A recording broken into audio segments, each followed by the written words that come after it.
Oh, don't you dare stop believing. If you can see it, then you know you can achieve it. Let that wave take you higher than an eagle. No time to slow down, put your dream in motion. Oh, put that dream in motion. Oh, put your dream in motion. Oh, put that dream in motion. If you can see it, you'll achieve it. This podcast is supported by the Missouri Film Office. Go to mofilm.org to learn about all the different ways they support filmmakers here in Missouri. This is also sponsored by our very new and amazing sponsor, Shock City Studios, where we're actually recording this, and we've recorded all of our podcasts here so far. Shock City is really a one-stop shop for all things post-production sound, so if you're a filmmaker and you need help with anything post-production sound, go to shockcitystudios.com to learn more. All right, I want to welcome everybody back to the In Motion Storytellers podcast. Your host, Dan Paris, with my co-host, Michael Francis, and Jessica Ambule is actually here today. What actually up? Here, in person, yes. In the flesh. In the flesh. Last time we were talking about how you were out there being successful, but then you told us you were sick. So were you sick or were you successful? Or are you successfully sick? Ooh, we're going to go for that. Successfully sick. Or are you so successful it's sick? We'll just say I was sick, and then I was successful after that. Oh. Yeah. Although I auditioned while I was sick and booked, so maybe I was successful while I was sick. I think so. Yeah. Can you share about... Did you successfully get people sick while you're being successful on set? I did not, no, because I wasn't on set. I auditioned at home, submitted a self-tape, and therefore it was safe. You know, that would be very bad if you, one of the premier COVID officers, is out on sets getting people sick. It would. That would be ironically awful. Yes. Mm-hmm. So can you tell us about any of the success, or do we got to keep it secret? I got to keep it secret. Sorry. Signed an NDA, and until later down the road, you'll find out. Moving on. So today we have a special guest who's driven from mid-Missouri, which we're very thankful for. In the rain. In the rain. Yes. He's committed. So we have with us today Cole Payne. So after attending Missouri State University with a business major in entertainment management, Cole moved to Los Angeles from Russellville, Missouri, which we learned is near Jeff City, in August of 2003 at the age of 21. Payne started as an unpaid intern at Spring Management within weeks of landing in LA, and in under a year was promoted to talent manager. This is also where Cole took to producing as well as cementing relationships throughout the entertainment industry. He's inspired to go out on his own as a producer with production on his first feature film beginning in early 2006. He produced the film Downloading Nancy, which was directed by Johan Renck. Am I saying that right? Oh, I said Johan right. That's awesome. Who also is known for HBO's Chernobyl. And it went on to become an official selection to compete for the Grand Jury Prize at 2008 Sundance Film Festival, which we'll obviously want to talk about Sundance because I'm a big Sundance guy here. It also received a nomination for the 2010 Spirit Awards. After that, Payne went on to partner with production companies in Berlin, Germany, based finance and production company Instinctive Film, and eventually expanded the company's presence into North America. While with Instinctive, Payne was instrumental in the financing of numerous films, several of which were international co-productions. And in 2013, he launched Traverse Media. The first production for Traverse Media was the romantic comedy Caveman, and several more followed, including Anti-Birth, another Sundance selection in 2016. And in 2020, Payne launched genre label Traverse Terror to develop, produce, and sell clever, low-budget horror films. Currently released are the films You Die. You Die! How would you say You Die? Like when you say it to people, how do you say You Die? It's just like pretty monotone. Very, okay. Personally. Got it. No, I mean, I'm like overacting over here.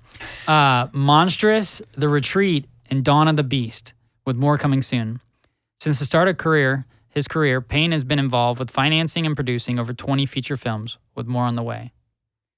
At what point in that bio were you like, why did I give him a really long bio to read? Yeah, it's really weird because, I cut some out of that. Yeah, I say you have to write your own bio, but you write it in the third person. Mm-hmm. So it's the first time I've ever heard somebody else read my bio that I wrote in the third person about myself back to me. So it was You sound good. Surreal experience. Yeah. It's weird having you like right here and I'm just talking about you as if I know you really well when we just met like 20, 30 minutes ago. So yeah, I'm really shy. So, I'm probably, blushing right now. And then you asked him, Mid-bio questions. Yeah. Yeah. And did it make him think of like, why did I write such a long bio? I was like, why are you reading all of that? We'll get to it. We don't need to ask him any questions now. Yeah, Well, it was nice seeing you guys. Back to God's country. Some of those bios, like, I already heard everything. Back to God's country for me, Russellville. So.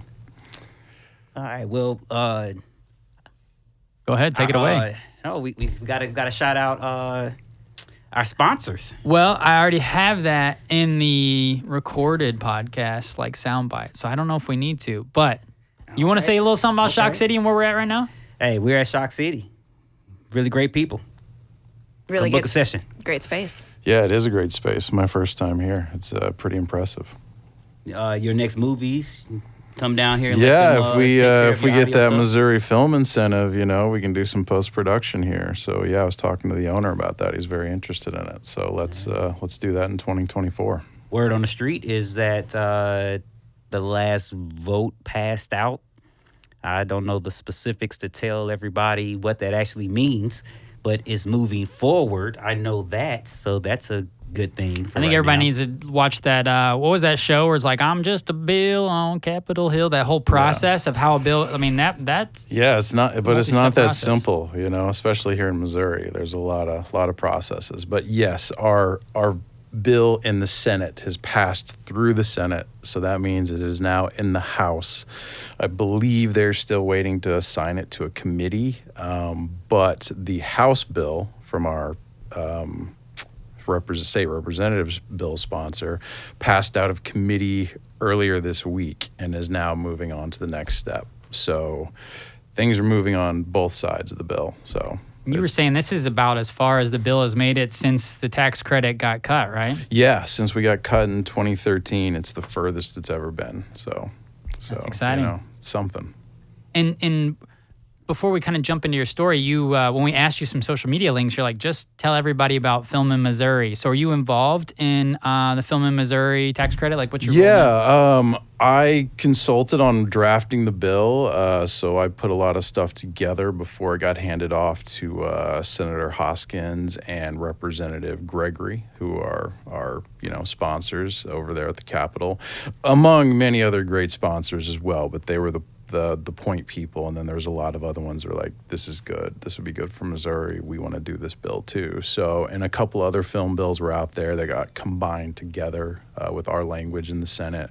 We also got combined with the music bill, so to speak, which is a tax rebate tax credit incentive for rehearsals for like big concerts that will come here to Missouri.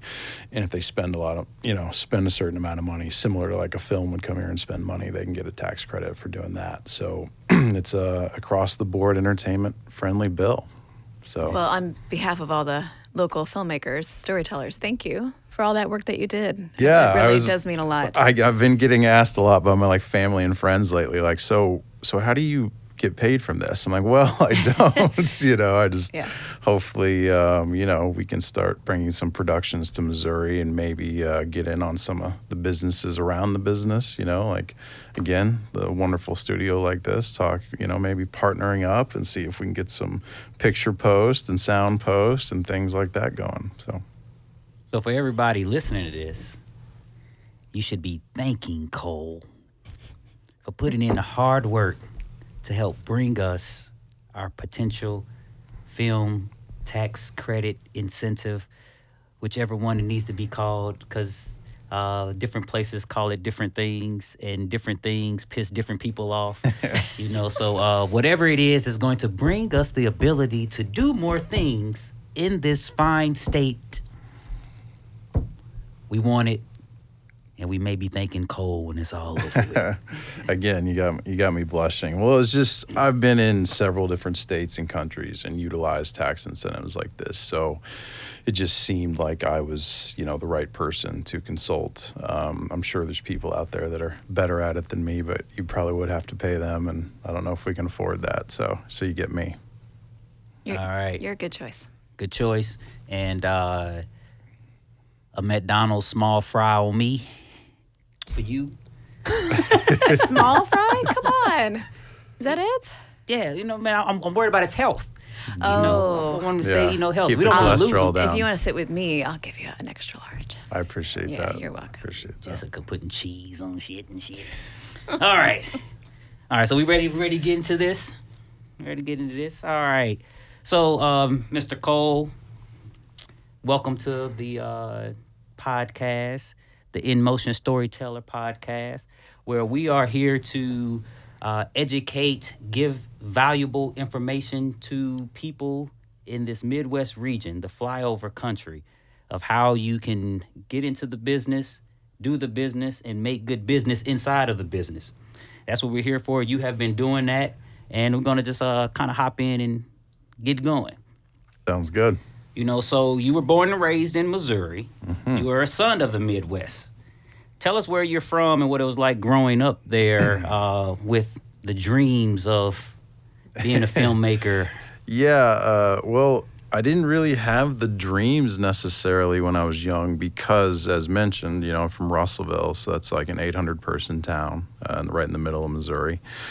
And I always loved movies and things like that. I just didn't think it was like a realistic career path, But what I started doing when I was a teenager is having like field parties and stuff because my grandfather's a farmer and he's got a bunch of land and things like that. So I probably had about 100 people at my first party, and then you cut to when I was like 19, there's like 2,000 people and stages and lights and generators and DJs and people taking money at the gate and stuff like that, which I did get arrested for a week after the party because they had to find something to arrest me for. It was like an antiquated liquor law that said you cannot provide entertainment for people consuming alcohol after 10 p.m. without a license. So, if you're like sitting in your living room and you got the TV on, you got a couple friends over and they're drinking beer, you could technically be charged with this law. So Your couch was just a cornfield. yeah, exactly. So, when I was down at Missouri State in Springfield, it got to the point where I needed to choose a major. And I was just like, oh, they have entertainment management here. And I like to throw parties, so that kind of goes hand in hand, I guess, because Branson's right there, And and then some friends from Jefferson City had moved to Los Angeles, and I road tripped out with them, stayed for like a week, and was just like, all right, I need to get out to LA. And I met a woman in a bar, and she said, what do you do? And I said, just moved here from Missouri, majored in entertainment management. She had a talent management company. She had bought the rights to a book that we attached Jennifer Lynch to adapt and direct. So I kind of went around on pitch meetings and development meetings and things like that. That was my first experience on the producing front. And that's how I got into it. So you roll into LA after producing parties in the field. Was it even a cornfield? What kind of field was it?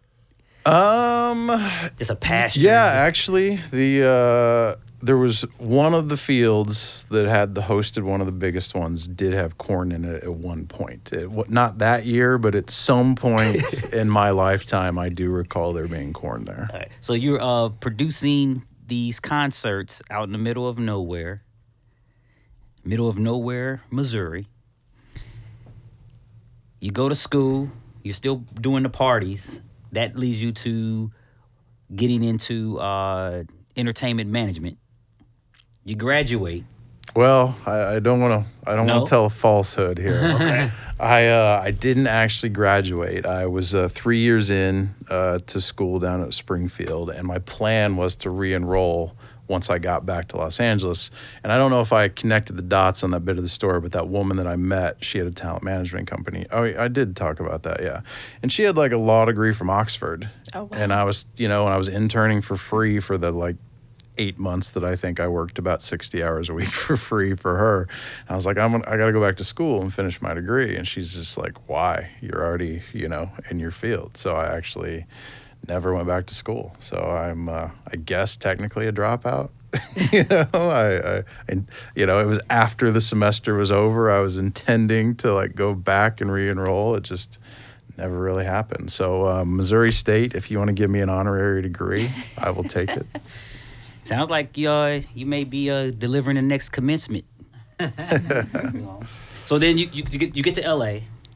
You're there pretty short period of time. You meet a woman in a bar. Mm-hmm. What are you doing? Next thing you know, you're working for her. She done convinced you to drop out of school. Basically, It I sounds blame like a her. movie I itself. blame her. Yeah, it was like the first. She's like, show up on Monday, and she's like, do you read Hollywood Reporter and Variety? And I was like, what are those things? So I was pretty green when I started. And so then once you get in there, you kind of started to move pretty quickly in learning and being able to move up. So tell us about what that first job was like. Because we know now Yeah. how you got the first job. So It was a thrown into the fire situation, and I have been in a lot of those, and maybe I bring it on myself. I don't know, but it's a good and bad thing too, because it's like, so this is a small company. This is one woman, and it was just like me. And then like after I was there for a while, every once in a while we'd have another intern or something like that. That woman is now, I think she is still married to this guy who was a writer producer. He had that show on Rome on HBO going at the same time, so he had moved in. So I kind of started working with him as well. And it was everything from like, you know, helping run the company and do stuff to like go to Starbucks and get me a coffee, you know, kind of thing. And again, most of this was for free. And then when I finally got paid, my deal was $1,250 a month plus commission.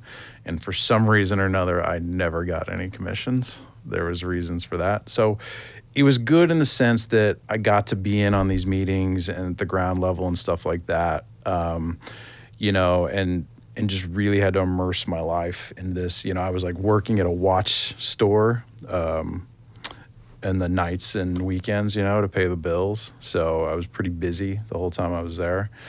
But yeah, it was, but again, it was a good experience. You know, it's like I'm representing talent, I'm reading scripts, helping develop scripts, I'm going to pitch meetings, things like that. So it's like if I was at, you know, a big agency or a studio, I'd, you know, probably be after 2 years still be pushing a mail cart around or something like that. But I at least got to do things at a higher level quicker. You know, I think the other path is a really great path too, because you meet so many more people, you know, that you're working with that go on to these other companies and things like that. And sort of the connections you get are invaluable. And you know, I got the connections too, and there's still people that I connected with then that I'm still in contact with today, and like people that were assistants at the same time that are now, you know, at executive levels or big agents or big managers or things like that. So yeah, it was really just, yeah, as I said, kind of a thrown in the fire and have to figure it out. So yeah, I didn't know what script. First day is like, cover these scripts. I'm like, what does that mean? You know, so. and for the people who still don't know what that means, explain that real quickly of what is covering a script. I mean, so it's sort of a specialized version of giving notes on a script. And those notes are, you know, basically saying, okay, should we consider this script or should we just pass on it? What are your general assessment of the script and like what it needs help? How are the characters? How's the story? Things like that. So you're really breaking down just like a report on the script, just so somebody can look at it quickly. And so that, because, you know, for me, I'm a slow reader. It takes me a couple hours to read a script. I was listening to one on the way up here, actually. But so, you know, people don't want to read scripts, and when people do read scripts, you basically get one shot, you know, so it's just like, it's time is money kind of thing. So it's like something for people to peruse and be like, all right, I'll read this script.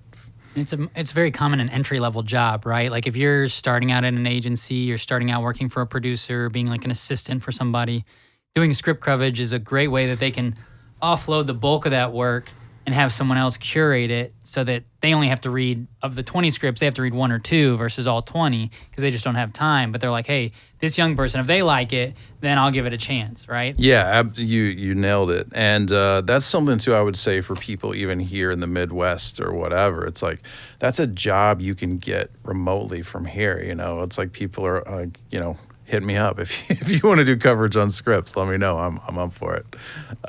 So like that's something you can do for companies and producers or places like that, even from here. So. And I think that's a really important thing in our industry is just that like we have such a massive amount of content now, a massive amount of films that are being made, more and more every year, short films, scripts, and so the power a lot of times now is in the curators. Right? Like a film festival is a curator. They decide if you make it through that gateway. And so a lot of the people who are going to look for your films to get distributed, there's going to be curators along the way that they're going to trust. It's going to be really hard to go direct to a distributor or direct somewhere without some form of curation happening. And I just think that's interesting to like, because of the mass amount of content, the importance of curation, which script coverage is one of those, is just really risen. And yeah, absolutely. I mean, that's the thing. It's relationships, like was, something that was mentioned earlier. It's just, I mean, in any business, we know that that's how things go, but it's just like, yeah, when I submit a film to Sundance or wherever, it's like I don't just let the first person, the curator, know that it's coming. Like I hit up the programmers directly, and that doesn't mean they're going to give me in, because they're not. They've turned down more films that I've submitted than they've accepted. So put it that way. But at least I know that they're going to watch it. A main programmer, to where sometimes, if you don't have that, or you don't have that person, you may get shut down just by the entry-level curators. And that person's taste. They may just not like whatever. Yeah. Typically, I think these festivals, especially like Sundance, it's not just a one-person job anymore. They usually have at least two people. They're given at least two people, so it's not just one person, and you're out kind of thing. And they're trying to be a lot better about that, like used to, if you're an alumni and the programmers, you could submit for free. They don't do that for... At least they tell me. They don't know for anybody anymore. Maybe they do. They need that entry fee money. Maybe I'm not a fancy enough producer to still get the free submissions, but yeah. I think that speaks a lot to what a lot of people forget is networking and just being a good person. So when you're making those connections, you're remembered in a good way. Oh, absolutely. And I'm terrible at networking, It's just like my boss that first boss used to push me to these networking events. And I'm glad that I'd go. And like, not that I'm antisocial. I just like to sit here and be like, oh, this is what I do. What do you do? It's just like an awkward thing for me to do, But I would go and, things like that. I remember I was at one and I said my name was Cole Payne. And they're like, oh, is that your stage name? I'm like, well, no, I don't go on stage. It does sound very stagey. But that's something too that I would say. It's like, if there's somebody that in the business and you hear that they're like went to a new job or they got a promotion or whatever, shoot them an email, shoot them a text, say congratulations. Those things are important. It's nice to, even if you haven't conversed with that person in a year or two, it's like, I definitely recommend doing that and, staying in contact with people. My first class in film school, one of my first classes was entertainment business, and our teacher she was a former Hollywood agent and gone on to be a professor, and I think she had smoked a lot, so she had kind of a voice, like, she's like, all right, we're gonna talk about the most important thing in entertainment business, schmoozing, and it was really great because what she ended up saying was just the same thing I found in that book, How to Win Friends and Influence People by Dale Carnegie, is just this idea like, schmoozing is only being genuinely interested in other people. It's really a great thing. Yeah. It has this really kind of dirty term to it. Mm-hmm. And even networking, a lot of people don't like, but it's really like, be interested in other people, be a good person, be curious. And that's going to lead to good networking. Yeah. And honestly, that gets lost in Los Angeles. It's like, I don't want to speak to New York as much because I haven't really spent a lot of time there personally on the ground, but definitely in LA, it's tough because it's expensive and it's hard. Like everyone is out there trying to make it, and most of them in some form of the entertainment industry. So they have an agenda, and it's easy to get caught up in your agenda and forget to be genuinely interested in other people. And I think that was part of my Missouri roots that I'm glad that I clung on to, because my belief is in Los Angeles that you turn into the stereotype of Los Angeles, or you become more proud of the place that you're from. Like, I would even say Missouri, out there, just because. And I would say, like, when I was in Springfield going to school, people were like, where are you from? I'm like, Jefferson City, Missouri, because it's just easier to explain this 800-person town near Jefferson City, Missouri. But like when I'm in Los Angeles, they don't know where Jefferson City, Missouri is. So it's like I would say Russellville, Missouri, and I'm proud that I'm from there, and I got the work ethic and the morality background that I did from coming in here, because it's like I think it rings true. And it's like, something else that I've weirdly, this is a little bit off topic, that I was commented on, is like text communication, emails mainly. It's like where I don't just do 2 or 3 words, I'm like, I kind of dress it like a letter almost, and they're like, oh, you write really good emails, and like that's something that has stood out that several people have mentioned to me, because it's like, because I think it's like, sure, like if you go back and forth a couple of times, you don't have to write the whole proper thing, but I think when you start an email out or that initial response, should be a little bit more like formal and show the people that you care enough, even though you may not get it in return. And honestly, in the entertainment business, there's a new thing now where it's like if somebody's not interested in what you're pitching, they just won't respond. That doesn't mean they won't respond to you in the future, but it's just like a known thing now. It's like, oh no, I passed. Remember, I didn't respond. It's like, so it's fading away, but I think it's still important for what it's worth. Whenever, on the acting side, whenever I book a gig and do it, I find out the production company who did the actual shoot that I was with, I'll handwrite them a thank you and I'll mail it to them. And I just got a rebooking because they remembered me from the shoot to do one later this month. Did you give me a handwritten note? I don't because you did work with me once. It was a small part. She learned that after your production. Okay. She learned that after your production. I told her. Learn as you No, go. she learned that from me. No, she didn't. But no, it was a small part, and she had to drive hours to me. So it was So did you send her a handwritten thank you note? That's right. Now that's what No. I expect. No, I'm just kidding. No, I didn't. No, but I think it speaks to which these two gentlemen here know I use this word often, but excellence. It's going above and beyond to make people feel seen and heard. And if you do it genuinely, it just makes a difference. Yeah. It takes time, but we have gotten away from those extra special things to make people feel special and Yeah, welcome. absolutely. But it does go far. If Yeah. nothing else, even if you don't get a rebooking or you don't get a response, you know that you did your part, and that's enough for me. But I think that some of that courteousness, did I say that right? Courteousness? Is that right? Okay. That's good. All right. We all speak English in here, so hopefully that translates well. Maybe not Michael. Hopefully it translates to at least that's what I'm known for. I may not book it. You may not hire me, but I did what I could as best as I could for you. Oh, yeah. And you hear it like a lot of people are saying it now, the no assholes on set thing. That's real. It's like when you're working on a movie and especially like a TV show with somebody, it's like you basically live together for months of your life. Like you don't want to be around these people. And that's the thing too. It's like, it's not just the above the line people, not just the producers, directors, writers, and the actors. It's like to the lowest level production assistant, it's just like, I just did a movie where the writer, told the nicest kid ever, this production assistant, to get out of a chair that was behind the monitor. It wasn't even like nobody was sitting there. There wasn't people waiting to sit there. There wasn't like people that should have been sitting there standing. And it's like I had to pull the guy aside. I'm like, what are you doing? This kid's working his ass off for us, and you're being rude to him. So I think it's important on set, be polite, be courteous, be cool to everybody. On the phone too, you're talking to somebody's assistants. Again, I used to be at a talent management company. Some of these casting directors used to call me and be rude. I will never hire them for a movie because I remember how they were to me when I was an assistant. And it's like you never know where some of these assistants are going to be. And that's a really key thing for people to really get and understand. And I know I pay great attention to it, is the assistants. Like the assistants are your friend.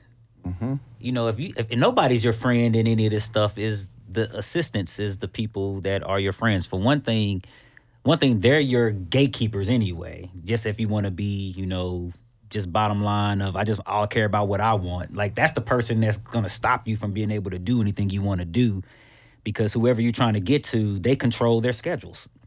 Yeah. They control if your call goes through, if your email goes through. They control if you even get a meeting.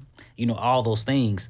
But also looking at future, if you take an interest in people and you get to know people just in general, which I think you just should do anyway, they move up.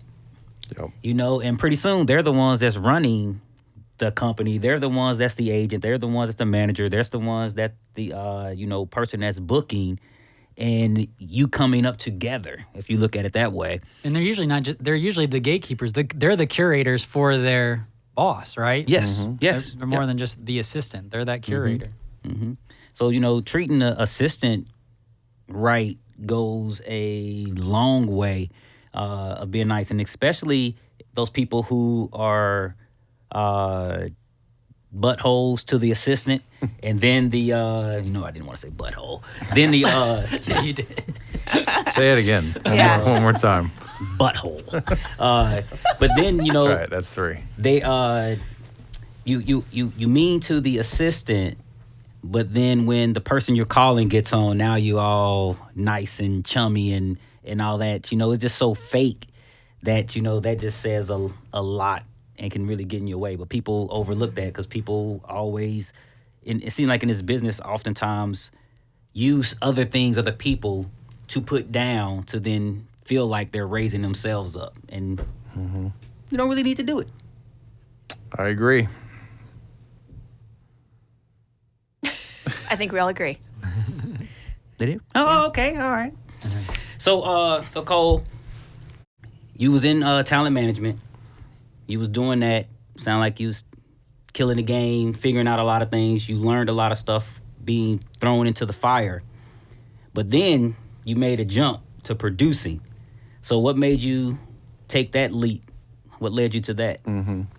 So, yeah, when I got into it, I was like, I'm really liking this management thing. And, what I think what I liked most about it was like helping develop somebody's career, I think is looking back on it is what I liked most about it. And then when, we started working with Jennifer Lynch on the rights, this book that my former boss had the rights to, and adapting that into a screenplay and then taking pitch meetings and things like that. I was like, wow, I like this producing thing, I was like, and then again, starting to work with my boss's then boyfriend and now I think husband, who was a writer producer, and developing some stuff with them. I was just like, okay, this is what I really want to do. When I got into the producing, working with my former boss on the stuff that she had rights to and her boyfriend, now husband, and I was like, all right, this is what I really want to do. And, I will say, I won't, tell a lot of tales out of school, but I will say it wasn't a great departure from that first job. I was also asked to help that boyfriend move out of a storage unit. He had about 10 of them, I think, around LA and outside of LA, all the way in Ojai, which is like an hour plus outside. And just like, I think after 4 or 5 times of like, hey, you have to go help him move and use your car to do it, I was like, I'm not a mover. And I was given an ultimatum that if I didn't like it, I could leave. So I left. And but you left with a lot of experience and knowledge. I did. As I said, I got thrown into that fire, which was a good thing, and I'm glad I went through that experience. But it wasn't for the faint of heart. I'm not necessarily suggesting everyone should get into that situation, but so I went out, and that was before we could really gain traction on getting any of those projects into actual production. But I did, get a glimpse of seeing what was going on a little bit in the pre-production side of Rome, that HBO series.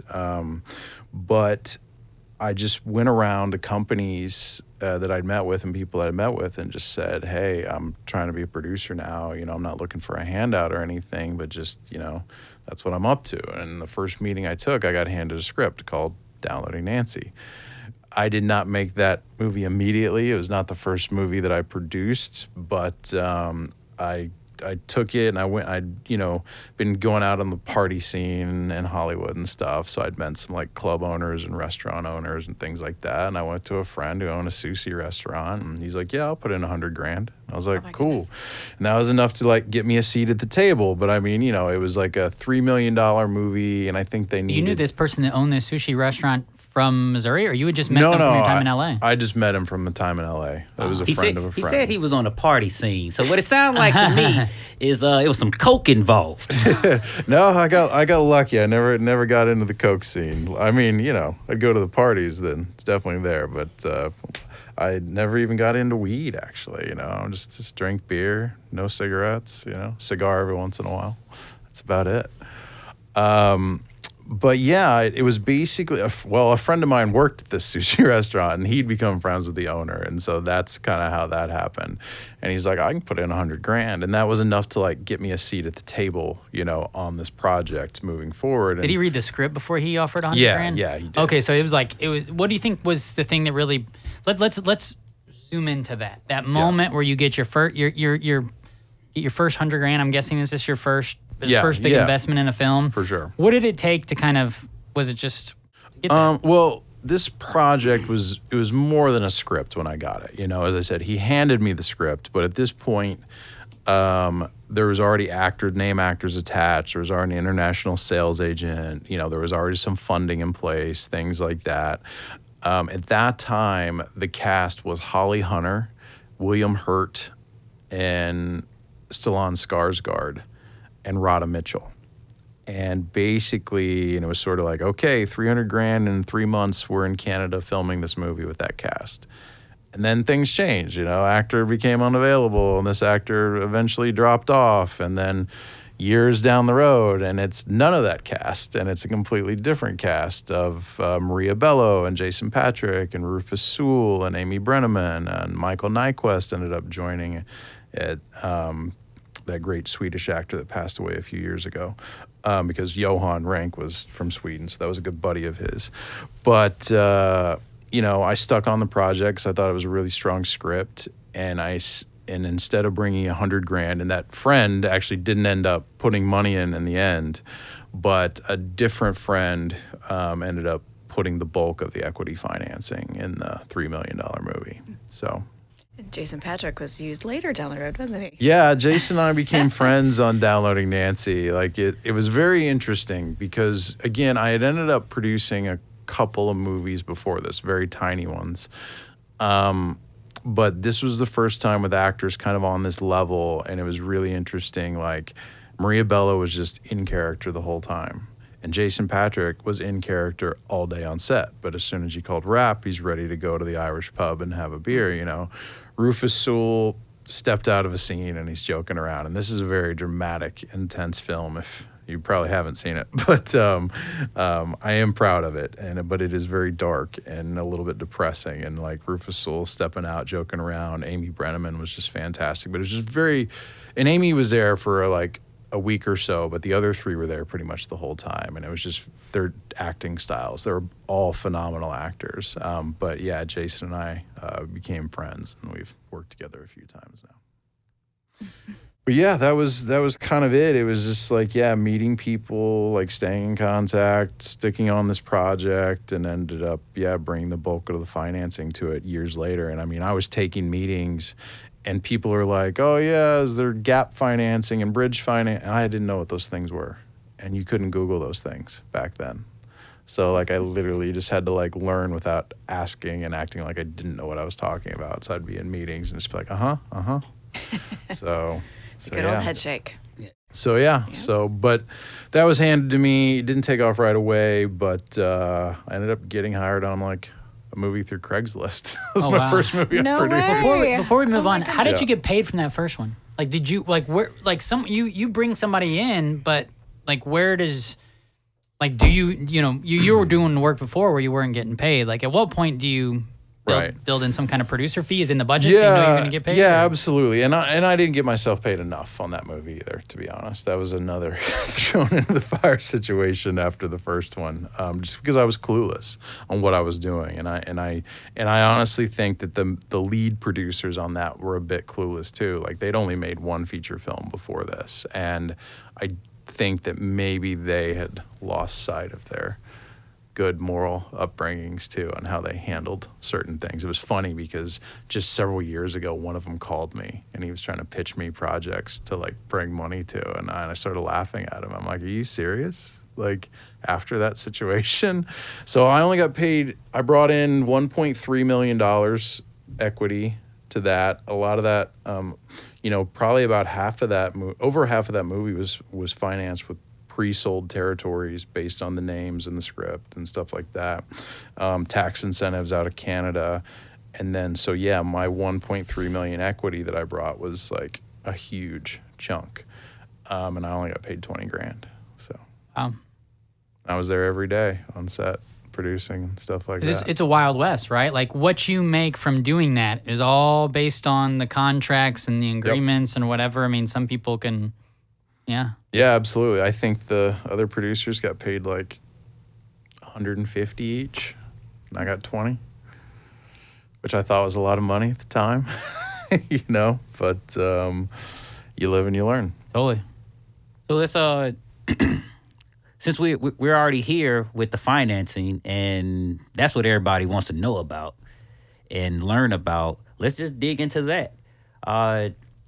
So a first-time producer, you've learned from being in a fire, and you have come a long way since your first time. You've done a lot of producing. You have put a lot of things together, and you have even figured out how to navigate in a good way through the distribution.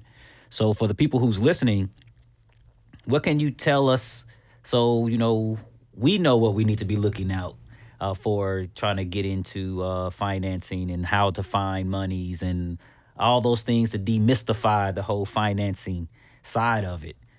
I just open it up to you for that. Yeah, I wish, I get asked that question a lot, and I wish that I had like a simple, good answer to help people, that are trying to find financing for their projects. And I don't think I'm going to give you any groundbreaking information. It's a lot of, I think, practical kind of common sense stuff, but it was like, just as I mentioned on that Downloading Nancy situation, I went to people that I knew directly that I thought might have some available capital, based on what they did, owning restaurants and clubs and things like that. And it was, and so that's how I kind of started out. And then, I mentioned the like gap financing and bridge financing and things like that. And that gets into the more institutionalized, sort of just like a typical like bank loan or something like that, because you basically, you're using collateral. Not that a lot of bankers maybe here in Missouri would consider collateral, but if you've got, a movie with certain actors at a certain level attached, and you've got a sales agent that has a good track record, and they have sales estimates that say this movie's worth this, and say the low end, you basically, when you get sales estimates on a movie, you kind of have like your, this is what we think is a maybe price, and sometimes you get a median price, and then you kind of get your take price. Like, okay, we're going to ask for this price, and that's what it kind of usually boils down to, is the ask price and what you'll take for the movie for that certain territory. And what you're talking about is like, here's how much France TV will probably pay for this. This is how much we'll get in Hungary, Exactly. Or like stuff like that. Exactly. Like we'll get $2,000 from Hungary and $10,000 from here or something like. Exactly. Mm-hmm. And if you go so far to actually pre-sell it, it means that France TV bought it and actually gives you a contract that says on delivery of this movie, we'll pay you $20,000 kind of thing. So that's a pre-sale that you can borrow against as well. That's a little bit more harder collateral, let's say. But then you have, say, the estimates on those, saying, yeah, we think France TV will give us $20,000. We think Hungary will give us $10,000 for all rights and things like that. And if this sales agent has a good reputation, you can go to a lender and get a gap loan, which is filling a gap in your budget. It's, again, very just practical at what you're saying. So typically, the most you're going to get on a gap loan is going to be 20% of your low-end ask price total. So if $500,000 is your international sort of take price total, you get 20% of that loan to you. What is an interest rate for something like that? I mean, it really depends. We're getting real nerdy over and here. I mean, that's the thing. It's like there are banks that will do these loans. The thing is about like independent side, like when you're getting started out, they're going to, look at your track record, things like that. Another thing is banks, they don't want to mess with small loans. Like they don't really want to mess with anything lower than $3 million total. So it's like whatever you're borrowing against, like say you're borrowing against a tax incentive and some pre-sold territories plus some sales estimates, most banks don't want to mess with that unless it's $3 million plus. Some will do $1 million, And, if you're talking about an independent film, $1 million loan of your financing, it's a pretty good chunk, So some will do that. And I mean, since the pandemic and the shutdown, some will play a little bit lower than that. And then you have these essentially banks, but independent banks that are independent lenders, that this is what they do. They do gap loans or they do bridge financing or like whatever. Specifically for the film industry? Yes. Oh, wow. Yes. And even those guys don't really like to mess around below $1 million. Again, some of them they will, depending on your relationships or how good the project is or how good the collateral is. How does this work when I feel like we're in a world where we have you know, we have superhero films of 100 and 200 million, and then we have like this low budget stuff being made all the time under $1 million. And like, from what I understand, the 3 to 15 or 3 to $20 million movies are they're a lot less now, right? Like those kind of mid-range stuff that's not like super fanfare that people know about, or stuff that people are like trying to pull off for under a couple million or even less, you know, these days. Like, is that pre-sale world? Because I remember even when I was in producing class in film school, like we did pre-sales, and I'm like, is that all still relevant? Is that still going on? People are still making it, or how have things changed with like the digital revolution and everybody being able to shoot? Yeah, it's still there, but it's tough for sure, because we're in this weird space of where, like, you know, you can get an actor that, say, Netflix loves because of their algorithm and because they've worked well on their platform, but you can't get an international sales agent to take on and give you decent sales estimates because that buyer in France and Hungary doesn't know who that actor is. You know, so it's tough because we're still on a very antiquated model when it comes to independently financed films, and to where it's like, and that's why you still see these action films, you know, that they say are 10 or 20 million dollars or whatever, that most of the time the filmmakers are really getting about $2 or $3 million to make those films, and the Bruce Willis's, and, you know, before his sickness and stuff like that, but like, you know, that these guys get a few $1,000,000 to do a few days on these action films. Or somebody like, what's his name? Big ex-wrestler guy that was in the new The Rock? The Rock. Well, The Rock is a superstar, but what's the other guy that he was in the latest Blade movie? He's Dave in Bautista or something? Yes, or? Dave Bautista. You know, Guardians of the Galaxy. Was he in Guardians of stuff the Galaxy? Okay. Yeah, so like him, I didn't know he played football. Yeah. He was a wrestler. Oh, right. Yeah, he was like a wrestler and then an MMA fighter and stuff like that. But he, you know, he'll get a few $1 million to lead one of those action films.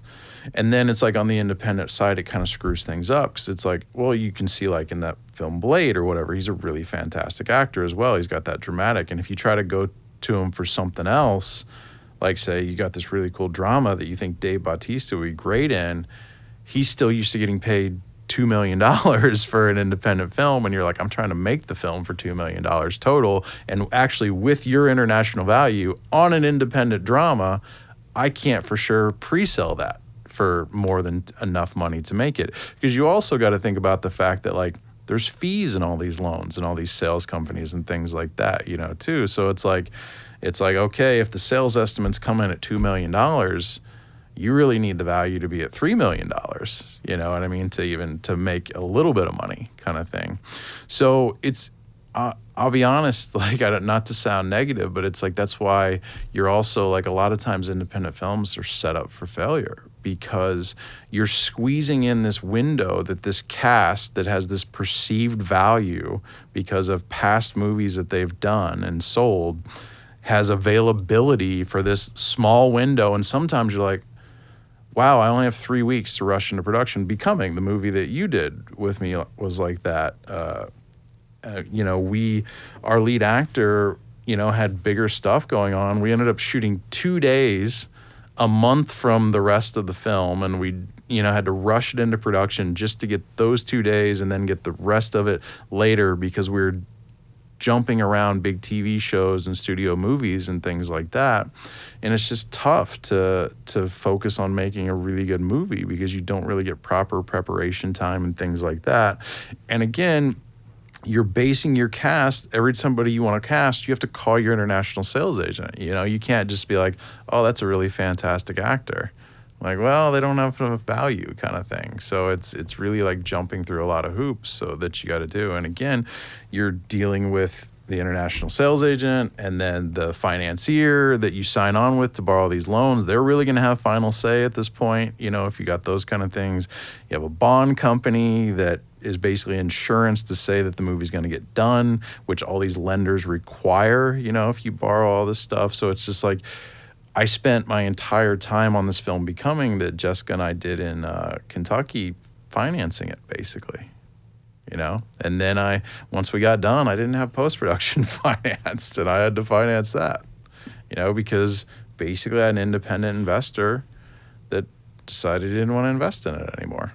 Do you ever just think, I should get out of film and go into real estate? I'm good at raising money, and those things, they pay off. Yeah, I mean, those thoughts are definitely always crossing your mind, But obviously, we get into this business because we love it for whatever reason, But I'm definitely, not opposed to other business ventures. But I've raised a lot of money in my day, and so I guess there's maybe a career path somewhere else if this all doesn't work out. Do you have a favorite project you've worked on? Of a favorite project I've worked on. For any particular reason? For any particular reason. It's a great question. It's a hard question. I really like that Downloading Nancy film. I mean, again, that was like special to me because I did a couple small films, as I said before that, but that was the first one, that went to Sundance and that I was really proud of and had that whole experience on and got to work with those level of actors and then became friends with even like Jason Patrick. And we'll go, hang out, grab lunch or whatever if I'm in LA. Rufus, maybe I'll see at Home Depot, which is actually the last place that I saw him. And we chat for a minute or whatever, and he's really great. And the same with like Maria Bello, it's like if I see her, we'll say hello, Amy Brent, But that was a really special film for me, even though going through a lot of life lessons and it being actually really hard for me film at the same time, but at least it was something. And then getting to work with a fantastic director like Johan Renck, who's just like, pretty much the biggest TV director out there now, and I'm sure that there's going to be a big film come out from him pretty soon. Unfortunately, I guess he just departed the Dune TV series, so we'll see what happens with that one. But I'm sure he's got plenty of other things happening. What was it like to be at Sundance for the first time? I was actually at 2008 Sundance. What was it? What was that like? I think that was one where 500 Days of Summer premiered, right? Yeah, I believe it was. It was a really surreal experience, some friends went out and we kind of, shared a place or whatever. I mean, I was good friends with my producing partner on it, Jason Essex, as well. And he and I shared like a condo out there with some friends and stuff like that. So we had some friends, and the investors were good friends of ours, and their family came out. So it was nice to have that. And it was just really surreal because like we had so many people there that we didn't have enough tickets. So a friend of mine got up early and went and got in line to get tickets for my own movie that I produced. And I'm standing outside in the snow in this line with these people that are like camped out to buy tickets. And one of them like overheard my friend say something about me producing Downloading Nancy. And all of a sudden I'm having like a Q&A in line with these people. And these are just film fans from all over the United States that have driven to Sundance in Park City, Utah, and like are sleeping in their cars in the snow just because they love watching movies. So to see that was there was like a really cool experience for sure. I'm really bad about watching other movies when I'm at these festivals, because it's like a part of it's work, part of it's just like... I mean, you're networking, going to meetings all the time. Like you're there to pitch your next film or something. In some ways, right? Yeah, you get a lot of those meetings. I mean, I would say Sundance is not quite a film market yet outside of the films that are in it. But that said, yes, there's a ton of people, especially from North America and a lot of international folks as well from the film industry that are there. So it's like, a lot of important networking and meeting with people and things like that.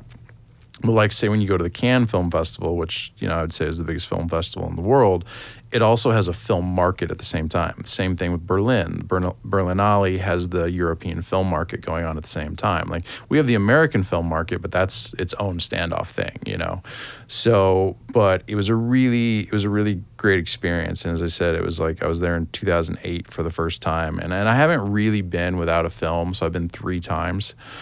So my next time was in 2016 with Anti-Birth, which is a film that I'm very proud of as well. I like that film a lot. It's a weird, out there film, but and it definitely had changed a bit. And then I went back in 2018 with a short film actually called Lasercism by Shaka King.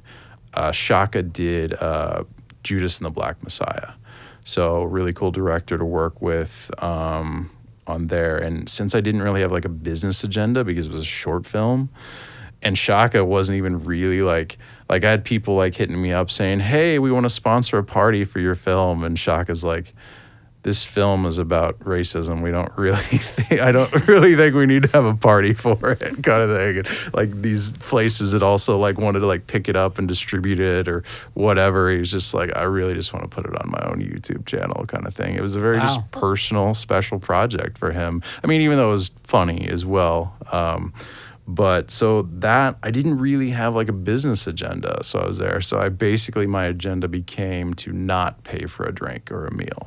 And I think I achieved that by going to enough parties and stuff like that for getting free food and drinks. You mentioned the American film market. Have you participated in that? Yeah. The American film market, I participated in that back at that first job, actually, which kind of got me into my, I guess, third job, so to speak. So my first job at the talent management company, then I went out on my own as the independent producer, and then I partnered in a German finance and production company. So the first time I went to AFM, American Film Market, I was still at that management company, and my boss had somehow met this guy from Marbella, Spain. He's half English and half French, but grew up in Marbella, so spoke perfect Spanish and, French and English as well. And he had completed his first feature film and then had his second feature film in post at that time from some investors from Marbella. And so my boss was like sick the day that she was supposed to take him around to all these meetings at AFM because it was his first AFM too. And so I had to take him around to AFM to all these meetings. And so I'd never even done it before, but it's like, they host it in the Lowe's Hotel is the main area. And basically all the rooms are taken over and turned into offices or booths, whatever you want to call them. And then, the bar area is kind of like where everybody kind of mingles or whatever out by the pool and things like that. So that was like my first time kind of, again, getting thrown into a fire situation. And, it's enjoyable, for me to get kind of thrown into those situations sometimes. And it was good. Like, so beyond that, like when I would go back years later, just like as with my own projects or whatever, it was, it's more targeted meetings for me of like people from the business not in Los Angeles, really. Because, people in Los Angeles, you can meet them at other times or whatever. So I'd try to like aim at other hotels that weren't as busy so you could get a seat and sit down and stuff like that. And admittedly, maybe not be hassled by the million people trying to pitch their project in the lobby of the Lowe's, which you can't really do anymore. They've cut off because used to, you had to have a badge to like get on the elevator and go up to the rooms and go to the offices and stuff like that. But now even just to get through the front door to go to the bar, you have to do that. And it's like, and I commend people for doing it, like for sure. But it's just, I was there for my own reasons or whatever. And it's just like, so what I would suggest for anybody that's going to AFM to do, try to pitch their project is to figure out who's going to be there, reach out to them in advance and try to set a meeting. And I know it's tough, but, come up with a good pitch, get some good pitch material, a pitch deck that looks good, a mock-up poster, if you can create a sizzle reel or a teaser or something for your project. Even if you're pulling footage from other people's stuff, even better if you can create your own as long as it looks good. And send that and get people's attention and get meetings that way. Ask for meetings opposed to just approaching people that are walking down the street and stuff like that. I'm not saying doing it. I'm not saying not do it. Like it could happen. Like something could still happen for sure. And I'm sure. It's kind of like selling your rap album on Venice Beach. It's like, hey, you never know who you might run into. You're going to give out a lot of CDs, but probably better to be a little more strategic with getting your rap album out there. Yes, I concur. Have you tried that, Dan? Hey, I mean, me and Michael was talking about that rap album. You missed it because you were busy being successful, but he's working on Get Me Off the Pole, the rap album, and so I'm doing a couple features. I thought Michael was on the pole. No, he's off the pole, but I'm on the album doing some features. That's the name of my album. Off the pole? Getting Off the Pole. Okay. They call me Dirty D. Are you off yet? Are you off the pole? I am not off the pole. Because, I don't have plans after we're done with this. If you're going to work after this or whatever.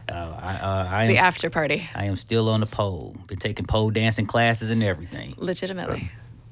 Getting it in. We're still figuring out how much of all the pole stuff's true or not. So it's all. We it's saw to be- pictures. We saw a picture. We did see Oh, some man. pictures of Yeah. some Yeah. training. Are they appropriate? They're appropriate, yes. They're appropriate. Still got to get rid of. I'm still working on getting rid of the dad bod. I started to develop. Got to get that core But ready. you don't even have any kids. Can you have a dad bod without any Right. kids? Hey, you don't tell that part. You just drive a minivan. I'm looking to be somebody's stepdaddy. Got to work Hey, at these I like that things. because you were always looking for a deal. And what I got when I got married, I got a 2-for-1. I got a 3-year-old and a wife. And 2-for-1. It's working a deal. you got a minivan. I definitely have a minivan. See, I think minivans are cool. I'm gonna get me a minivan. You can put all your gear in them. This isn't a and you movie can put pitch. all your, This is a real thing.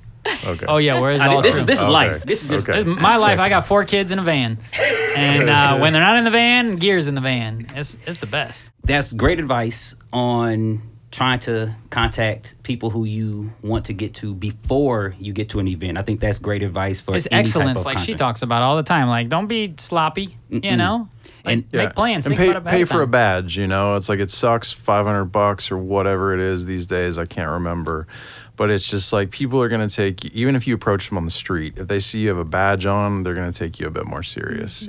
So try to do it as the most right way. I'm not saying don't do anything outside of the box. Don't fake it to get into some room or a meeting. Yeah, that's Like always do it, leads a good do story. your hustle, do what you got to do. But is definitely- AFM even relevant anymore? I mean, I mean, it is like it's a lot of smaller films, to be honest. It's like, believe it or not, there is a ton of small films that are out in the world still being viewed and still making money, even outside of Netflix and Hulu and all the streamers and outside of the theaters and things like that. People are still making money off DVD in certain places. You can do it. Walmart is the place here in the United States, and the specialty stores, basically. But I hear the Walmart boxes. Those boxes where it just looks like somebody dumped a bunch of DVDs. It's actually more of a strategy. Like people are making good money from the DVD boxes. well, that's the Walmart. thing. That's the thing about DVDs and like or the big box stores, Walmart. It's like let's talk about antiquated systems. It's like in your distribution deal, you're going to have a financial reserve for return DVDs. That means if Walmart orders 10,000 units of your DVDs and they only sell 500 units, they're returning the rest of those. They don't just keep those and stick them in the box at the end. The ones in the box at the end is because they've already sold a bunch of other ones. So that's the thing about DVDs. It's like, it costs a lot to like make them and ship them out, but they could be shipped back and then you have to do something with them. So, that's always the risk of, making the DVDs. Obviously, for like Redbox, that's still around. Like those are a lot cheaper because don't have to do all the cover art and the packaging, and it's cheaper to ship because they're not as heavy and things like that. But you have to think about all those things. So now that you got something, I do got something, Go but ahead. it might be a different something. Okay, so all right, you got a filmmaker. Let's make up a completely hypothetical filmmaker. You got a filmmaker, named Dan Paris. not Dan Paris. This is a hypothetical filmmaker. Pandaris. Sam Ferris. So they got 200 grand. They got a feature. It's kind of a low budget indie thing. They think they can pull it off for that, do posts for that. They got 50 already. They need another 150. What's your advice to this person? What's your advice for them about getting the rest of that money? Whether they should make that movie, should they get a bigger budget and get some more name actors, or should they just, talk to me as if I'm hypothetical Sam Ferris. Yeah, absolutely. And now let me jump back and finish answering another question first. Sure, And let's sure. put a pen in this. So like film financing, as I said, people friends, family, whoever, restaurateur, dentist. Dentists are big on investing in films for some reason. So there you go. How about orthodontists? Orthodontist. I know so many orthodontists. Sorry, that's the proper. That's what I meant. Okay. Orthodontist. Sorry, the fancy way to. I've say it. invested in them for my kids, so I think it's Yes, time yes. to Yeah, switch to exactly. those. It's just them There giving you back. go. Exactly. So there's that. And that's still a thing, even at multi-million-dollar movies. Like, that is still a thing. And even it's still a thing where you have to put somebody's kid in the movie to get that investment and things like that. It's like, Are these orthodontists getting their money back? I'd say a lot of it really depends. For me, I guess to step back on that question, most people that I have met that have some form of wealth where they can spare, where they can risk $100 grand plus to $1 million plus, because $100 grand is usually just as hard as $1 million, because the person that's going to give you $100 grand is not a billionaire. You know what I mean? It's not worth their time or whatever. So it's just sort of like the person that the $100 grand is as valuable as them to the person that's going to give you the $1 million. It is to them, and not always. Obviously, that's not apples to apples, but it's a lot of money. The people that are rich enough to give 100 are usually, in general, rich enough to give $1 million. Yeah, and they do things with lawyers, and they have that kind of money because they're smart, So it's like, if they're gonna have to pay their lawyer 20 grand just to give you 100 grand, it doesn't really make sense. So, but that said, yes, these are the people you need to approach, and you need to come at them with like a real business plan. And a lot of times people come to me and they have like, oh, I got this TV actor, and they're famous, so we're gonna make $1 million movie with him. I'm like, no, you're not, because they don't have any film sales value. It's like, if you do that, then you're completely relying on making an amazing film that goes to one of the 5 festivals around the world that mean anything in regards to sales. Because these people that play 100 film festivals, you're just overexposing your film, and the distributor doesn't want that most of the time. Sometimes they like it as part of their marketing plan, but you got to be careful at playing like short films. Knock yourself out. Play 1,000 film festivals as long as you want to pay those fees or whatever to get into them. But if you got a feature film that you're trying to monetize later by distributing it, I would be careful on how you expose it. Talk to somebody and try to get somebody's advice that's in this business. So what I'm also getting back to is like, yes, approach these private individuals, but also understand institutionalized financing. Again, learn what gap financing is. Learn what bridge financing is. Bridge financing is just short-term financing, by the way. It's getting you from here to there. It's a bridge. It's like, okay, Netflix is buying my movie. They're going to give me $1 million on June 15th, but I have to pay my actor in April. So I go to this lender, and they give me a bridge loan to be able to pay my actor till that Netflix money comes through in May. But of course, you're paying a high interest rate on that bridge loan. So just be aware of all this stuff. And that's an independent film. A lot of your budget goes to these financing fees and sales fees and things like that too. And these money finders, this person that you signed a deal with that says, oh, I know people that have money, but I get 5% of everything that I raise for you. You know what I mean? And then that person's taking around. And then the financiers have their own costs on top of that. So it's just, your costs on just financing the movie alone can get out of control, So you just have to be very aware of and cautious of all these things. So it's understand finance, understand. Because again, like you're a lender of any worth is going to do due diligence. Like I even had a private investor that hired me to do diligence for films that he was going to invest in. And honestly, I told him not to do it on a couple of them, but I think he did it anyways. And I'd say he didn't make his money back. Is it like getting a mortgage for a house? Like all the different things yeah, you fill absolutely. out, deliver, and the questions they're going to ask, absolutely. and credit checks and all these things? Absolutely. I mean, when I borrow money against a tax incentive, say when I go to Kentucky to do the Becoming film that I did in Kentucky, when I go to, because I got that from an institutionalized lender. So it wasn't a bank, but it was literally a company set up to do debt financing for films specifically.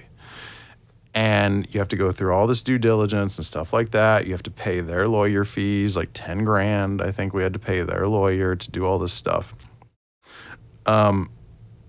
So you're doing all that, and I'm sorry. Oh, so what I was getting at is like, so I'm borrowing against this tax incentive, right?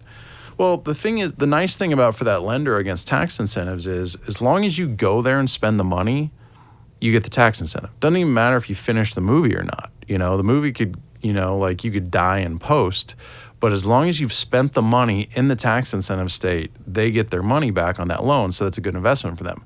unless you don't spend the money like you're supposed to and check the boxes that you're supposed to in that state. So I had to personally sign on that loan that I am personally guaranteeing that I am going to spend that money in Kentucky per the budget that they have approved. Have you ever signed before for yourself on another project? Yeah, I have. I mean, and it's funny. It's like, because it's like I'm 40 years old now and I'm like staying with my father still in Missouri because like I haven't really decided permanently what I want to do next, and I think I do want to stay in Missouri and I think I want to stay in the country, but like trying to find, and I want land. So like trying to find like 100 acres out in the country, like that's secluded overlooking a creek bottom or something is tough. And I was like looking at this property at one point that was going to be like $1 million. And my dad's like, be careful. And I was like, you know how many times I've borrowed $1 million? Like, I'm going to be careful, It's just like, I've paid him back so far. So, a little bit different. But, so yeah, it's just like understand those things. Do your research. And I would also just say that like when you're going to meet somebody to pitch them about financing or being in your money, do your research on that person. See what they've done before. I don't do a meeting. Like I knew these two, but I'd Googled you before I came here and did this podcast, So it's like, do that stuff and don't. What'd you find out? The bad stuff. No, I'm here, aren't I? Yeah, But point being is like, don't go in and just be like, and think like, oh, my movie's like these other movies that made a bunch of money and I've got this actor that's in this popular TV show, so they obviously have value. That's not true. That's not always true. It's becoming more true that TV is getting better and becoming more of a creative medium to where it's like you can cast some of these people from these big shows, but it's not always true, for sure. So to circle back to your question about you got a $200,000 movie, right? Budget, and you got $50,000. Yeah, you're thinking, hey, I don't know anybody. I can't raise a bunch of millions of dollars, but maybe I can pull this off with all my friends and people and that good actors I know for $200,000 and make this, and hopefully I get it into some major festival or something like that. But right now I only got 50. You know what I mean? Okay. So this is a scenario. Yeah. So in this scenario, my advice to this fictitious person is going to be take the $50,000 you have and make a movie for $50,000. Because if you raise $200,000, you're kind of in no man's land as far as like the sales. You're kind of getting to a place where you need somewhat of a recognizable actor. Because I had the same thought. The second movie that I ever did, me and my friends raised $120,000, and friends and family. It was like literally, I'd say our smallest investment was $1,000, and I'd say our biggest was $20,000, and we put 120 together total. And that was just like me producing, kind of line producing, PAing, doing the crafty, like all this kind of stuff. And we're just like pulling our favors in Hollywood. Luckily, we had made some like friends that owned clubs, and parents lived in Bel Air and had tennis courts in their yard and things like that we got to film at for free. We got very lucky in that sense. But and we had some cool actors in it, like, my buddy Jason Mewes, Jay from Jay and Silent Bob, who was my roommate for a while. He was in the movie, not like a lead, but he made a cameo. If you remember Andy Milanakis, like Andy was a good buddy of mine. Andy was in it. And so we had like Jimmy Duvall from like Gone in 60 Seconds and like the Greg Araki films and things like that. So it's like we had Simon Rex, who, just did a fantastic job in Red Rocket that came out of Cannes a couple years ago. So we had these people that are recognizable, but it's like I'm shopping this movie around, and this is a long time ago, so this is a different time. This is when like DVD came out before VOD, kind of thing. Netflix streaming didn't exist at this point, but you got these people and you're like, we made a movie for $120,000. It's awesome. We're going to make millions of dollars. It's not the case. It's like we didn't get any upfront money from any distributor. We put it straight out on VOD, which at the time was not something that was really happening a lot, where independent films were going straight to VOD, kind of thing. So I had a straight to VOD deal. I had to get a DVD deal from another company when I said, hey, I want you to release the DVD and at the same time that they're going to put it on video on demand. They're like, what? It doesn't work like that. We're DVD. We come out before video on demand. I'm not trying to say that I invented day and date, which means releasing on one medium at the same time as another, like when a movie's on video on demand and in theaters at the same time. That's a day and date release. But like that's what I wanted to do back in the day, and people thought, and like this DVD company thought it was crazy. And then ends up, the VOD came out and the DVD still never even came out. I got a box of Blu-rays, I think, but I never saw it anywhere commercially. So it just came out on VOD, and, that movie has never recouped its money. Mm-hmm. Like we got some money back. Like it's not that it hasn't seen anything, but it got some money back. But it's just like that was $120,000, like that's never coming back. And again, luckily that was all like friends and family kind of wanting to do it. But I sure wish the movie had paid them back their money, but it hadn't. So 50 grand is kind of this level where you feel like, hey, if you lose it all, like nobody's going to like sue you probably if but if you kind of go in that area between 50 and you're kind of in this place where like to make your money back is going to be really, really tough unless you have a big name actor, and you're not going to get a big name actor unless you spend up to such and such. So it's like if you're going to do say 200 grand, if you had 200 grand, like a question you asked earlier, do you use that 200 grand to get a big name actor? Sure, that's not a bad plan. You know what I mean? Like to be like, I've got real money, but make sure that that actor has value that you can then take and raise money for. Because like right now, it's the chicken before the egg sort of thing. It's like money before actor, actor before money. Because if it was just easy just to like to get name actors, I could get financing all day long. You know what I mean? Like that's not a problem for me. It's just trying to get the financing and the actor at the same time. It's like that's the rub, like that's the tricky part, So you basically, because a lot of these agents, especially if they don't know you, they're like, oh yeah, sure, we'll take your offer, escrow the money in our escrow account. And then sometimes they'll say let's say you escrow the money, and your start date gets pushed because you didn't raise the rest of your financing in time. And they're like, all right, so sorry, Brad Pitt's no longer available. We're not giving you your money back, so pick somebody else. Which technically shouldn't be legal. And sure, you can sue them, but guess what? It costs money to sue people. It's like I kind of touched on earlier, like the Becoming film.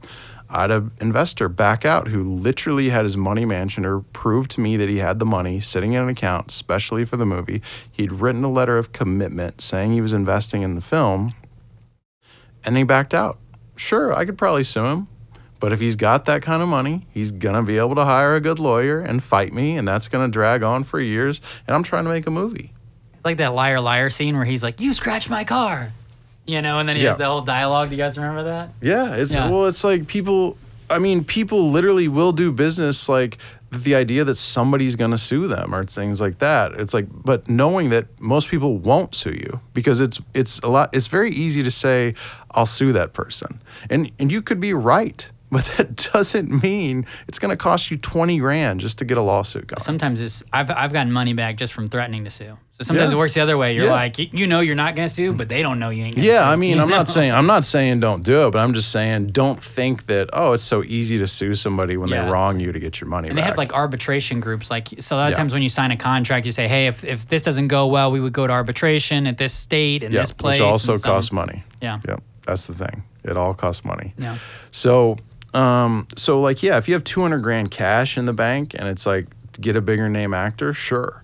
But I would say if you got 50 grand and you're planning on making a $200,000 movie, it should be a horror movie and you should figure out how to do it for 50.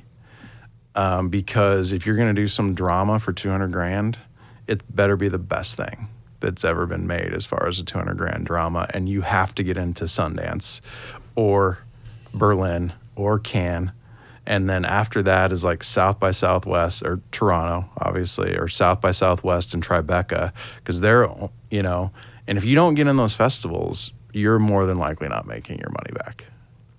Yeah. Not to say that it doesn't happen. Of course it does. Because there's people out there just finding horror films that are like no-name actors, but they're just like, this looks like when you read my bio, that Traverse Terror label that I started, that's for super micro-budget horror films. And I'm making money on all of them. and those are not name actors. These are non-union across the board, including cast, crew, everybody. It's young groups of filmmakers where we're shooting these things in like 2 weeks. You got like maybe 8-10 people, including cast, total on set per day. It's like, I got one filming right now in Kentucky. I'm rolling the dice on a new group that were my You're not even there. You don't even have to be on set. No, I'm just on the phone and remotely, because I mean, I can't get paid enough to make it make sense for the production or me to be on set for these things. But like, I was just in Kentucky at the end of last year making a film that I was a hands-on producer on. And I worked with some some crew members that I got to know a little bit more about. They got to know what I was doing, and they pitched me doing this. So it's like I got their small horror movie financed. And so, yeah, we're on our second week of filming right now. What are these like? What is like a range of the budgets for these, and what are the range of some of the profits? Like, can you talk about that? I guess so. You can be loose. You can be. What I will say there is, like, these tiny movies are the only ones that I'm seeing checks for every month. From Amazon Prime or from where? So I sell them to a distributor that then, sub-distribute out to their Amazon deals and their Shutter deals and things like that. Yeah. So it's it usually starts out as like a transactional thing, like the rental for $3.99 or whatever, and then it will go to like a cable channel or a streamer based on whoever pays the most money. Like Shutter's been licensing a lot of these things.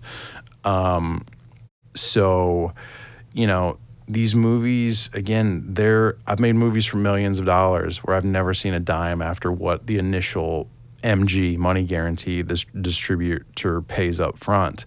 Or if I have, say, like even that, and again, Sundance doesn't mean you're going to make money.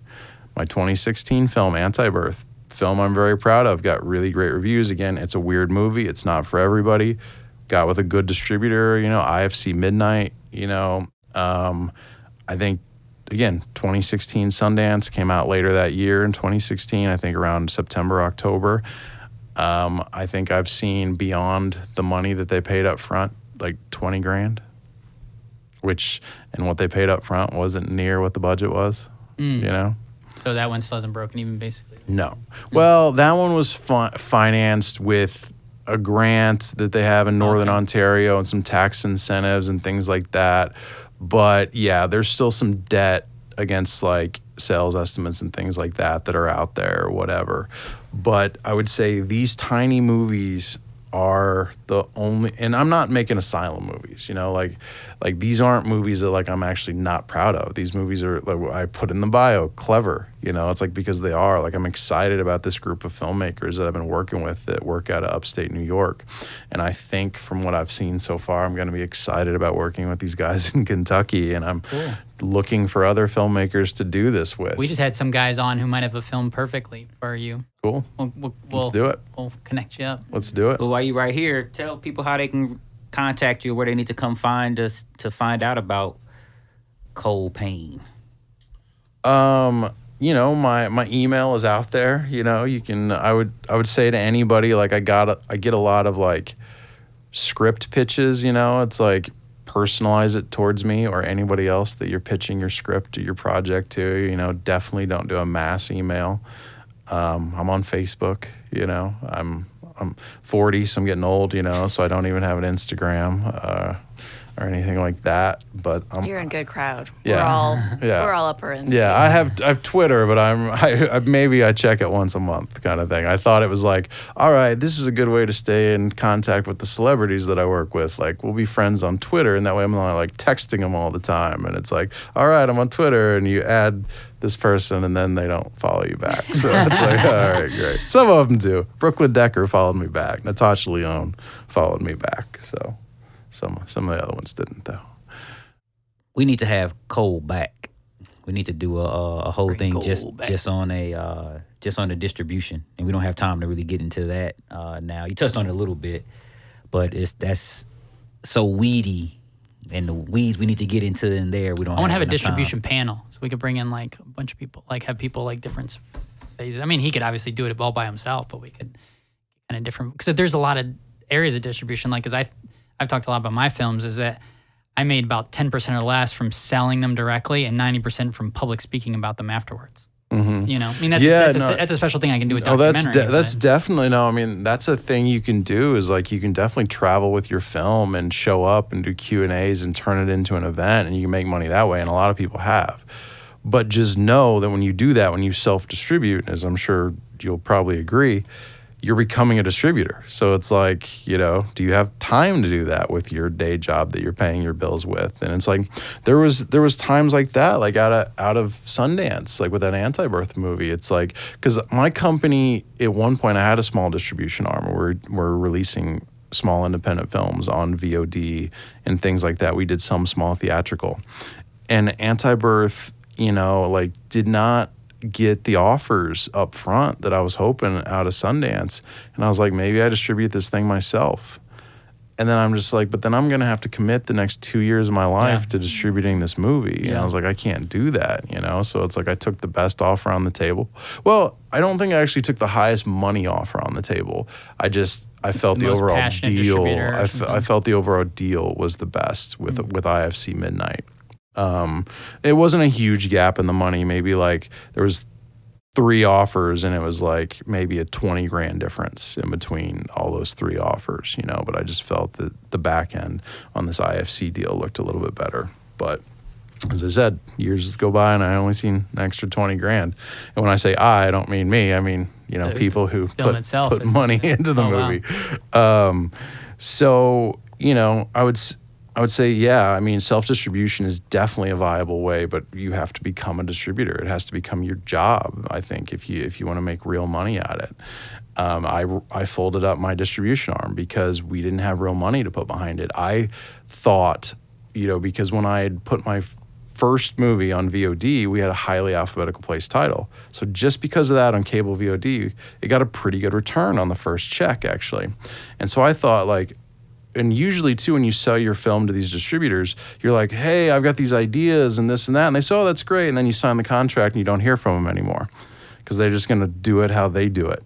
And so I thought, okay, I'm going to bring filmmakers in. They can be their own marketing team with our guidance, and we'll help them create assets. And that's how we'll do it, you know, very down and dirty style. But then you realize a lot of these filmmakers don't want to be their own distributor either. They want to give you the movie and move on to the next thing. And you're also like caring for somebody's baby, you know? It's like like you're a nursery or something. People are dropping their babies off with you. And they're like, how are they doing? Send me pictures. How's things going? Checking in every day. I mean, they've thought about this for years, spent all their money. Yeah, nobody knows the film better than them. And that was the whole idea behind it. But it was like, that was right when DVD was kind of dying and studios were pushing their stuff on VOD. So I had you had to compete with movies that are getting millions of dollars spent on marketing. So it's like a little grassroots campaign. Wasn't necessarily working out. So, and that was the other thing. These filmmakers, like as a filmmaker myself, I didn't want to be like, oh, we stopped distributing. Here's your movie back. I helped them get placed and stuff like. If they wanted my help, some of them were mad at me, but I had to financially. It just wasn't making sense to employ a distribution staff and be doing this anymore. What do you think about Film Hub? Film Hub is this website. Are you familiar with Film Hub?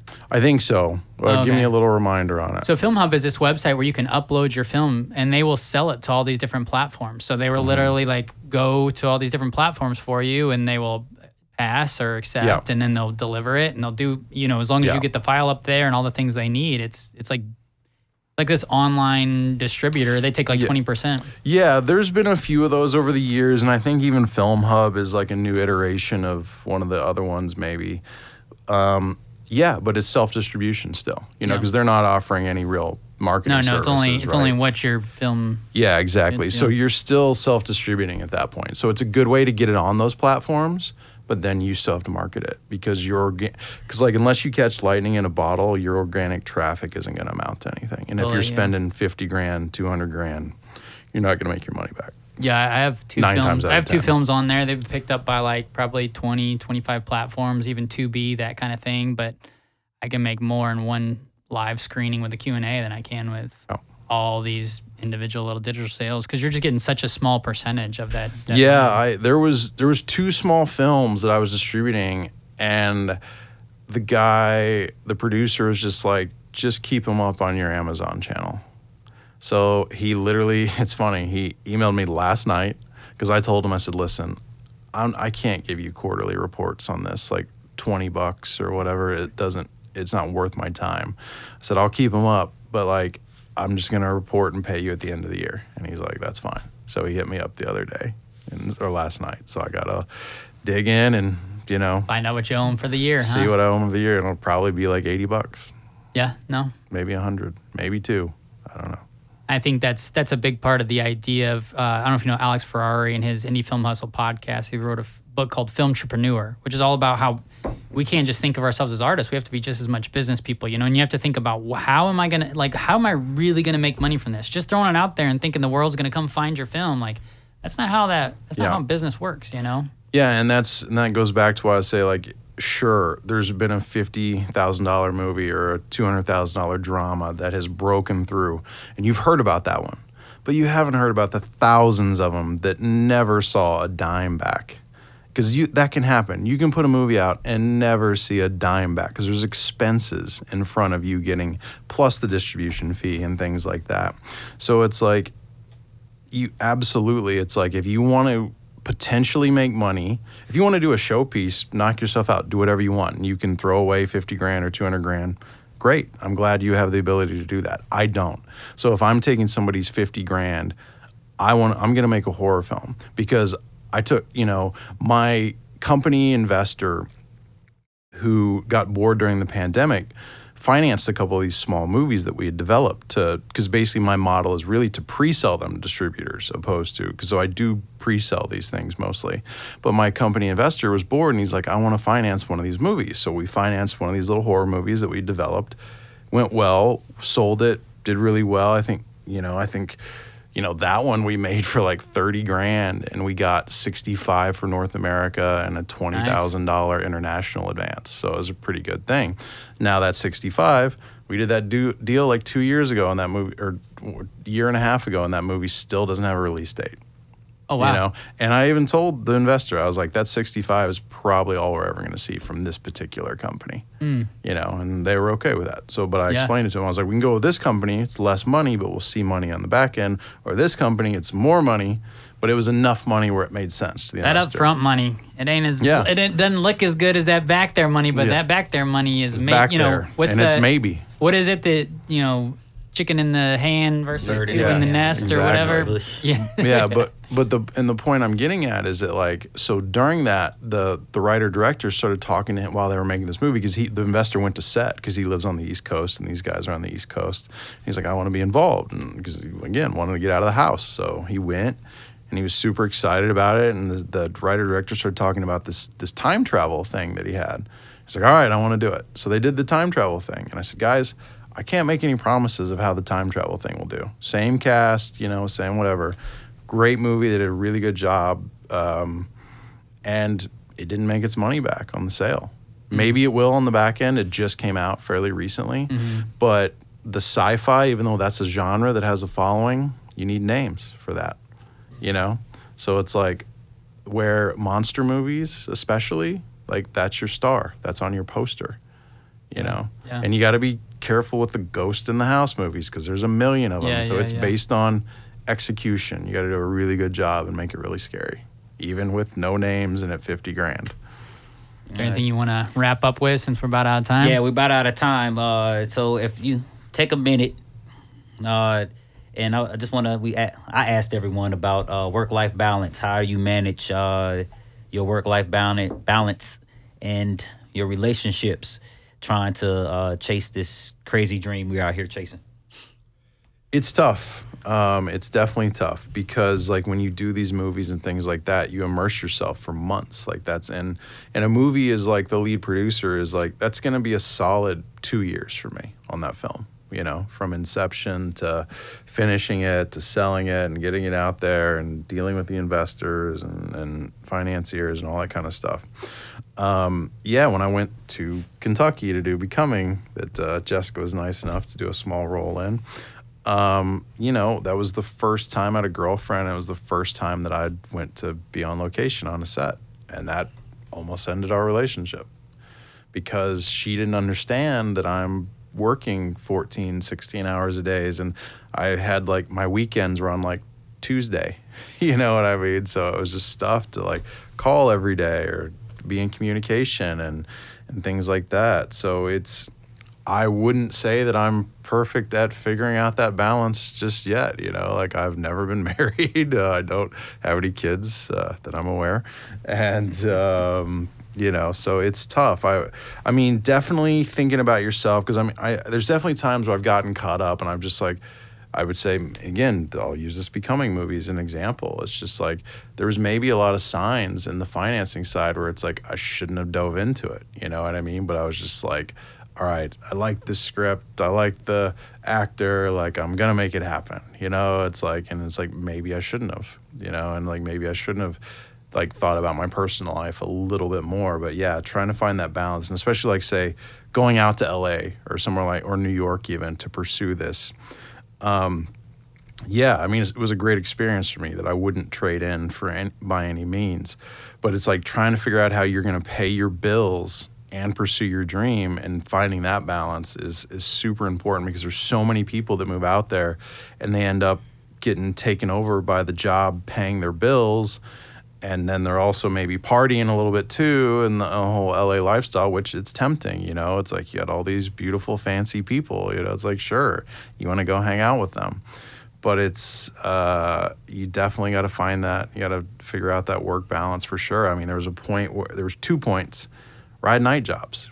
I was working from 11 at night to 7 a.m. in the morning because I couldn't wait tables, because I'm a producer. As an actor, that's fine. Definitely do it. But again, still find your balance of waiting tables and actually pursuing your dream, and spending your time. Because don't just go out there and be like, I'm good looking and I acted in my high school theater program. You need to get in classes, and good classes, and ones that will cost you money, and you need to work at this. But, where I was working at 11 at night to 7 in the morning because like I couldn't serve a drink to somebody I'm asking for $5 million for a movie. They're like, well, how are you a credible producer? Like, I had movies in Sundance and I had to go take these jobs. Like, I worked at a rehab, like basically like watching people with addictions, from 11 at night to 7 in the morning. And I worked as like a night auditor at a hotel, it's like, so I'd get 4 hours of sleep when I got home, get up, work on my producing stuff, take an hour nap before I went in at night. And that's how I survived. So it's like work-life imbalance. Yeah, yeah. And there was no girlfriends during those times. Yeah, man, that must have wore on you. Well, if you was out there on the party scene with the coke, you. Yeah, I should have done more coke. I would have had more energy. You'd have more energy, more girlfriends, all that good stuff. I know. You wouldn't remember any of them, but yeah. There'd be pictures floating around. Well, we want to thank Sir Cole Payne for coming in and hanging out with us today, and learning a lot of good things. I know I learned a lot. I learned a lot. Absolutely. So Cole, thank you for coming. Yeah, thanks for having me. I really appreciate it. Thanks for driving in. Oh, absolutely. I appreciate it very much. Yeah, and he Good told for the you audience. His email is out there. He's gonna leave it to you to go find it though. Yeah, put in the work. But if you find him, great dude to know. Say thank you again, and we wrap this up. All right. Any last words from you, Sir Dan, Miss Jessica? I feel like Jessica needs to end it because we didn't. We've been missed you the pressure. last couple. That is a lot of pressure. I don't remember how we usually end these. Say goodbye. No, Did you watch the Becoming movie? What did you think? I did. Oh, we should do that Oh, off okay. air. I don't think we Okay. have time. Okay. Yeah, but I did watch it. I Okay. forget how I sent it. But these guys haven't seen it. Any Well, there you go. Go find Becoming. See some of the work. Anything that you need the people to know about that you got coming up that you want people to know about? Yeah, I just did a movie in Kentucky where I was a hands-on producer called Bang Bang. Really proud of that. That even goes back to film maybe I'm most proud of. It's not finished yet, but we're going to submit to Cannes here pretty soon. It'll be unfinished when we submit, so that'll be a long shot. But at some point next year, maybe it'll come out. So Bang Bang, check that out. Tim Blake Nelson's the lead of that film. Cool. Well, thank you. Awesome. All right, And then that's I a think that's wrap. it. That's a wrap. One big ask we have is that you guys would go on to Apple Podcasts, Spotify, and rate, review, and subscribe to this podcast. It really helps us get the word out about the work we're doing and really continue to interview filmmakers and bring you guys content that provides education, knowledge, and the stuff you need to really make a living in this industry.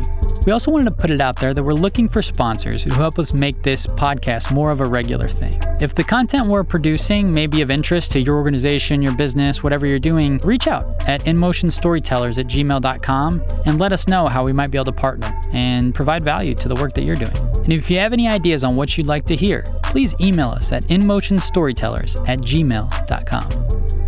And the music you heard today was created by Grammy Award-winning producer Courtney J.R. Peoples of So Hot Productions. If you need a composer for your next film, hit them up at sohotproductions.com.